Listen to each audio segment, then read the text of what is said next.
Di tengah euforia dukungan jelang laga Indonesia versus Irak dan Filipina di kualifikasi Piala Dunia 2026, harga tiket pertandingan jadi sorotan supporter timnas karena mengalami kenaikan hingga 2 kali lipat dibanding dengan pertandingan terakhir melawan Vietnam di GBK pada bulan Maret lalu. Kita bahas soal perubahan harga tiket timnas ini bersama anggota Exco PSSI Arya Sinulinga, ada juga pengamat sepak bola Wesley Hutagalung. Selamat petang Bung Arya dan Bung Wesley, sehat selalu. Petang.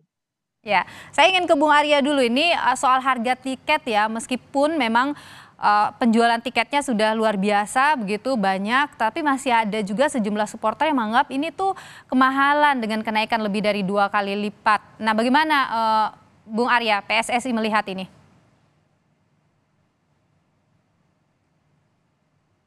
Tolong di unmute, Bung Arya.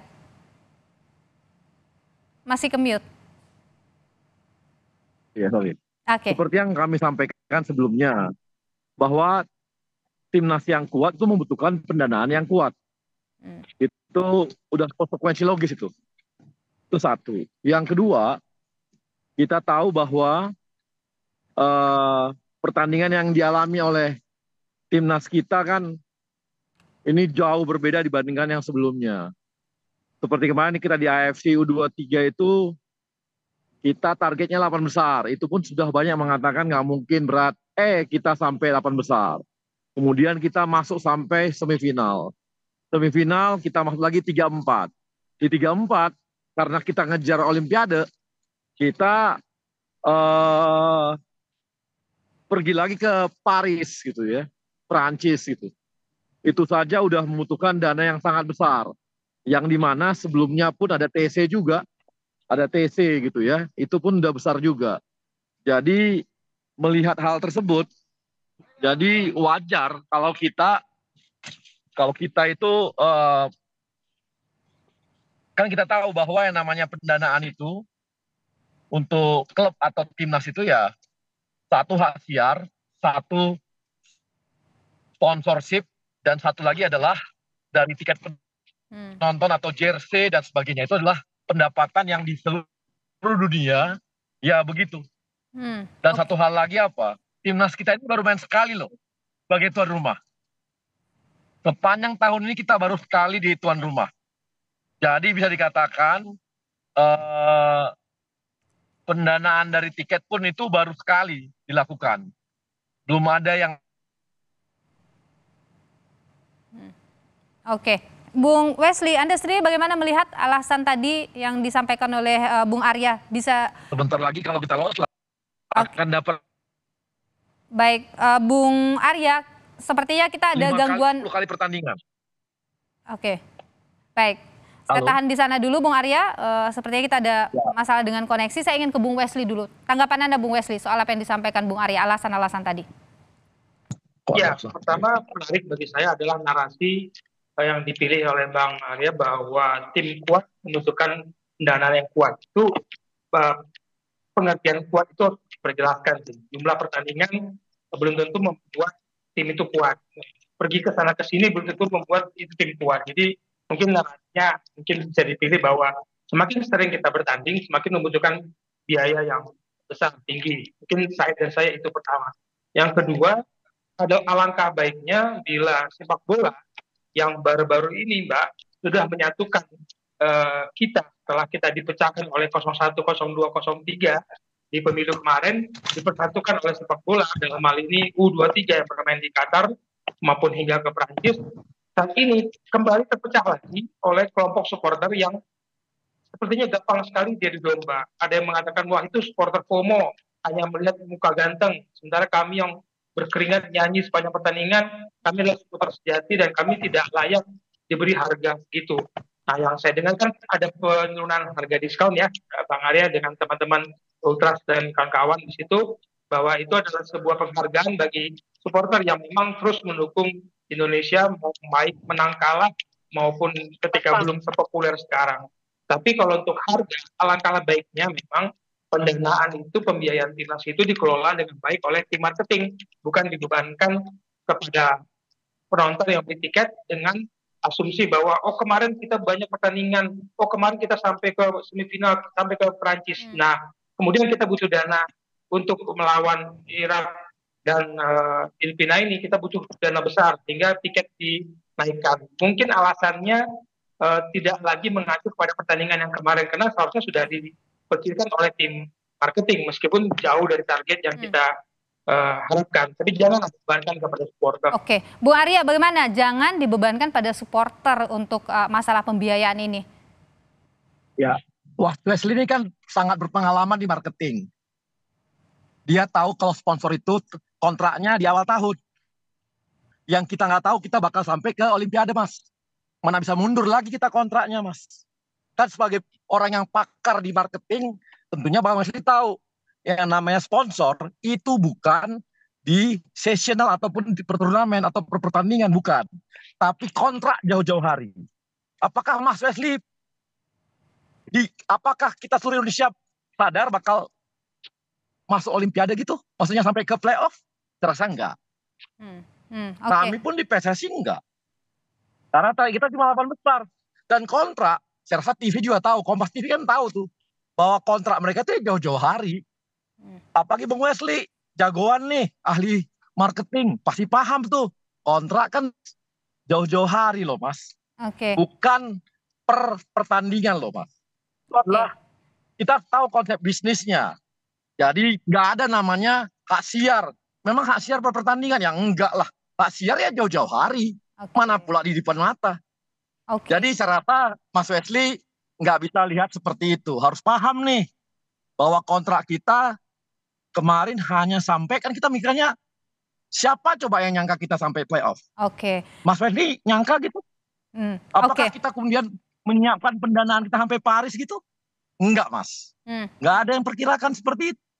Ternyata capaian timnas kita yang makin kuat, makin bagus.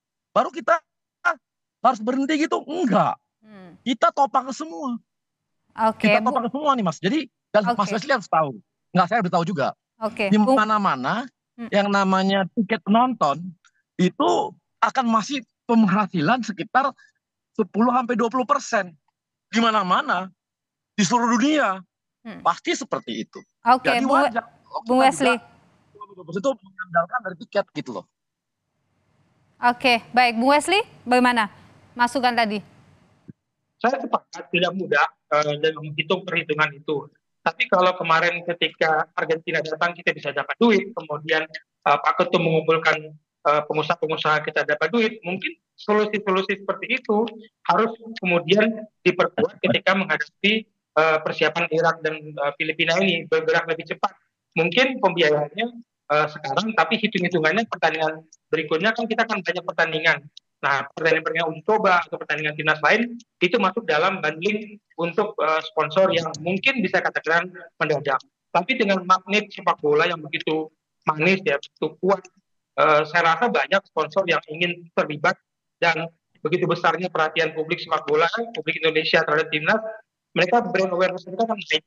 Saya pikir kemarin ketika Argentina datang kita dapat banyak pembiayaan tiba-tiba, juga saya tahu pembiayaan tiba-tiba sampai sekian DJ dilihatnya mungkin bisa dicoba lagi karena ini tugas tim marketing memang harus menunjukkan bahwa timnas ini luar biasa punya magnet untuk menarik perhatian para sponsor. Saya ngerti Bang Arya tidak mudah, hitungannya per tahun, saya ngerti. Tapi di sini uniknya sepak bola, kita nggak angkat kita sampai semifinal, kita nggak sampai sampai playoff Olimpiade. Tapi lihatlah bagaimana euforia, bagaimana tingginya minat masyarakat dan sponsor. Di TV luar biasa, iklannya 1 jam sebelum pertandingan masuk. Itu pasti saya pikir masuk perhitungan tim marketing. Tapi kalau Anda sendiri melihat misalnya ada pun kenaikan tiket, tidak apa-apa toh Bung Wesley atau bagaimana kalau Anda melihat? Oh iya, pasti ada hitung-hitungan itu. Tidak mungkin naik lebih dari 30-40% pendapatan tiket. Pasti 10, 20, 25% udah bagus lah pemasukan tiket untuk pertandingan timnas dengan kelas ini ya. Tapi kalau misalkan naik 100, naik 125, 150, mungkin pemberontakan itu tidak muncul kemana-mana sehingga kemudian muncullah dualisme supporter yang disebut bahwa itu hanya untuk kaum selebriti, kaum yang punya duit, yang nggak masalah juga, mereka punya duit dan mereka ingin membela timnas ya sah-sah aja. Gitu. Yang penting angkanya tidak sampai di atas 100%, begitulah ya, Bung Wesley ya? Ya, kalau itu bisa dijelaskan pendapatan kita sekian dan kebutuhan kita sekian tidak dengan detail yang mungkin membongkar dapur PSSI, mungkin orang bisa terima. Oke, Bung Arya, kita bicara kan sekarang kalau Anda sebutkan bahwa memang kita juga menyaksikan bagaimana prestasi timnas kita luar biasa sekali. Ini kan jadi muncul harapan yang besar dari masyarakat Indonesia, pecinta sepak bola pada timnas. Gimana sih proyeksinya PSSI untuk kedepannya pembinaan bagi sepak bola kita, atlet-atlet kita? Ini. Ya, Bung Arya. 6 bulan lalu apakah hype-nya? Ya, Mas Wesley kan ngomongnya sekarang, hype-nya tinggi. Apakah 6 bulan lalu hype-nya seperti ini tingginya? Enggak kan? Oke. Bung Arya? Seperti yang saya katakan tadi, sponsor pun, ya halo. Ya, sponsor pun itu punya proses yang jauh-jauh hari. Satu. Yang kedua, kami enggak atau apapun menurunkan untuk ultras atau untuk La Grande, nggak ada. Karena memang sejak dulu mereka memang dikasih khusus. Jadi bukan sekarang, dari dulu tuh. Itu menghargai betul yang namanya teman-teman yang setia dengan timnas. Kita support. Dan kami sudah bicarakan itu jauh-jauh hari. Jadi kalaupun ada ya, kalau saya tanya sama teman-teman membernya Ultras sama La Grande, mereka pasti kalem-kalem aja di teman-teman La Grande. Karena apa? Karena kami biasanya memang berbeda tuh angka buat mereka. Ya beda, sangat beda. Tapi kan kami nggak perlu sampaikan seperti itu terbuka gitu ya. Karena digituin tadi. Oke. Tapi yang pasti mereka berbeda. Dari dulu, bukan sekarang aja. Jadi udah biasa. Jadi seperti yang misalkan tidak sadar kemarin, saya kirakan nggak ada. Tapi kan pengeluaran harus kita tanggung. Ya. Baik. Apakah Mas Wesley, jadi kan tadi kan ada sumbangan dari aduh Mas, itu dibandingkan pengeluaran kita, ditambah bonus dan sebagainya, di bawah, jauh di bawah. Oke, baik, Bung Arya, kami di setengahnya juga nggak nyampe pengeluaran kita kemarin. Jadi, bahwa kita yang pasti PSSI tidak cari untung, semua tahu. Dan prestasinya jelas. Kalau nggak ingat prestasinya nggak jelas, kita naikin tinggi, wajar. Kedua, kita baru sekali loh. Oke. Baik, Bung Arya Sinulinga, kami tangkap. Baru sekali. Poin. Jadi sangat wajar gitu kita harus beri. Oke. Baik, Bung Arya Sinulinga, Exco PSSI. Ya, bahwa kita tidak cari untung, kami nggak. Oke. Baik, Bung Arya Sinulinga, sepertinya memang kita juga ada masalah koneksi dengan Anda, tapi terima kasih, kami tangkap poin yang Anda sampaikan. Tentu kita berharap, tentu semuanya berharap bahwa sepak bola Indonesia benar-benar maju dan terus menghadirkan prestasi yang membanggakan gitu. Terima kasih Bung Arya Sinulinga, Exco PSSI, anggota Exco PSSI, dan juga Bung Wesley, pengamat sepak bola, sudah berbagi pandangan di Kompas Petang. Sehat selalu.